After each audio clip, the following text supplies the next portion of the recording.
Hello and welcome to Newsmax TV. I'm John Bachman. Right now we're talking to Washington State Congresswoman Kathy McMorris Rodgers, somewhat of a regular here at Newsmax TV. Congresswoman, it's great to talk to you again. Good to be with you. All right, I want to talk to you a little bit about what's going on right now in Washington. Most of the lawmakers have gone home to their respective districts. I know you're still in D.C. right now, but there has been a lot of talk about some of the things that Congress was unable to get done before the election. Talk to us about your concerns right now and what Congress really needs to focus on when they do come back and get into session. Well, sure. You know, we've heard from Speaker Boehner several times. He'll say, "Where are the jobs?" And I find myself right now asking, where is the Senate? Where is the Senate during this entire 112th Congress? Because we've basically wrapped up our work for the 112th Congress.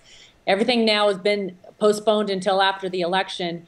And as I look back, there was one body that passed a budget, and that was the House. This is the fourth year now that the Senate has even failed to even propose a budget.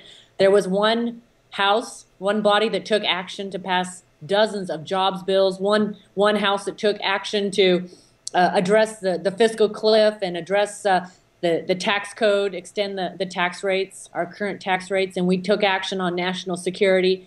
And it's been most frustrating that the Senate Democrats have largely protected President Obama, and they have just not taken action. They've decided to let the status quo reign, and it begs the question: where's the Senate? Where's the leadership? And in the process, we've left a lot undone. And as Ben Bernanke said, we face a fiscal cliff. Congress cannot ignore where we're headed going into January with the tax rates expiring, sequestration, and the tough decisions that will be forced to happen. Personally, for you, what was the most disappointing issue that wasn't able to get wrapped up this session of Congress? Was it the Farm Bill? Was it the cyber security bill? Was it the ability to deal with the sequestration? For you, what do you think was the most frustrating issue that didn't get accomplished? For me, I would go back to the budget. It is unacceptable that Congress has not passed a budget. To think that we are running a $3.7 trillion enterprise, $3.7 trillion. We call it the federal government, and yet we don't even have a budget. The debt that we're facing as a country, the deficits that we're running up every year, trillion-dollar deficits, despite the fact that President Obama said that he was going to cut those deficits in half. He's run up a record deficit, a record debt. That is what, in my mind, is the biggest issue, and the impact that it's having on our economy, and the impact then that this all means for our future as Americans, and whether or not we're going to continue to be strong, continue to be the leader, and have those opportunities for our children.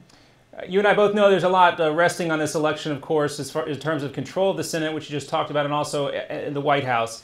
Right now, it's a dead heat, basically, in the national tracking polls between President Obama and Governor Romney. But Governor Romney seems to be losing some ground in some of the key swing states, Ohio, Florida, to name a few.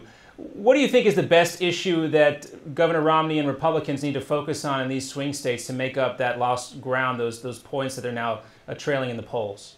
In my mind, it comes back again to the economy, jobs. Who's the best person? Who's the one that can lead our country, get us back on track, get Americans back to work, get our economy growing? And it's Governor Romney. He's proven that he knows how to lead, that he knows how to get the job done. And unfortunately, President Obama, he's had his chance and he's failed. His economic policies have failed. We have record high unemployment. We have 43 months now of high unemployment. It's the longest streak of unemployment in 70 years. And we have 23 million Americans out of work, college graduates that can't find work, 50% of them.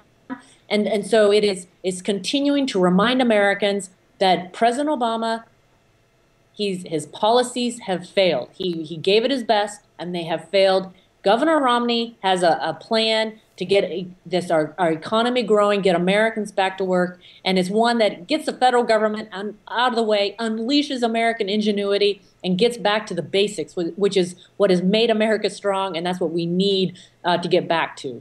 And one last issue I want to talk to you about a little bit. You're also involved in another race there in Washington among your own party, and that is for the chair of the House Republican Conference. Talk to us about that position and why you hope to rise to that level. Well, I'm excited to be serving on the leadership team. This is an important time for the House Republicans. First and foremost, though, we got to keep our majority in the House. And I can tell you right now, I am focused on both my own re-election, getting back to Washington State most weeks in October, but also traveling the country too for other candidates, helping our House Republicans keep the majority. We have 87 freshmen from 2010.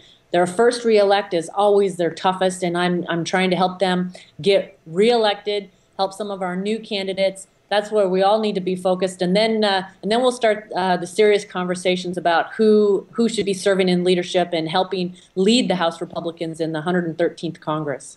All right, fair enough answer. You are, of course, vying for that position against Georgia Republican Tom Price.